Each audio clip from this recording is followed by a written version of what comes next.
Ce milliardaire veut construire une ville pour des Israéliens au Kenya. L'investisseur affirme que c'est Dieu qui l'a conduit au Kenya et visiblement ça suffit aujourd'hui pour justifier un projet immobilier de grande ampleur sur le sol africain. Ce que peu d'Africains savent, c'est que cette idée n'est pas nouvelle. En 1904 déjà, bien avant la création de l'État d'Israël, le mouvement sioniste avait sérieusement envisagé d'installer un État juif en Afrique de l'Est, dans ce qu'on appelait à l'époque le projet Ouganda, qui concernait en réalité une partie du Kenya actuel. Et ce sont les Britanniques, pourtant puissance coloniale, qui avaient finalement bloqué cette option pour installer Israël là où il est aujourd'hui. Aujourd'hui, plus d'un siècle plus tard, la question revient. Mais cette fois, ce sont des États africains indépendants qui sont prêts à ouvrir la porte. Et cela devrait nous interpeller, parce que ça fait penser à Orania, en Afrique du Sud, une ville où ne vivent que des Blancs.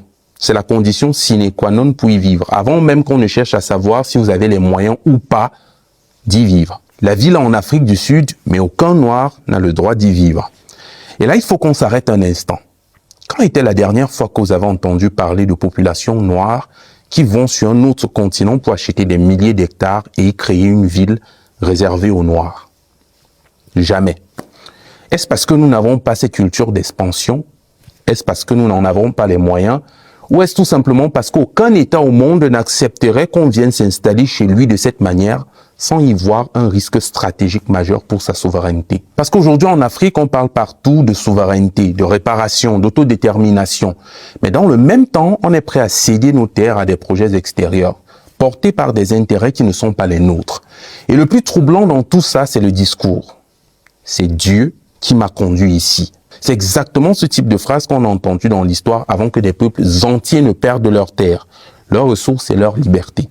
Alors la question que je vous pose est simple. Est-ce que nous pensons vraiment à l'avenir lorsque nous prenons nos décisions?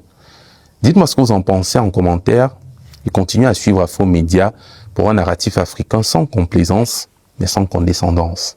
À demain.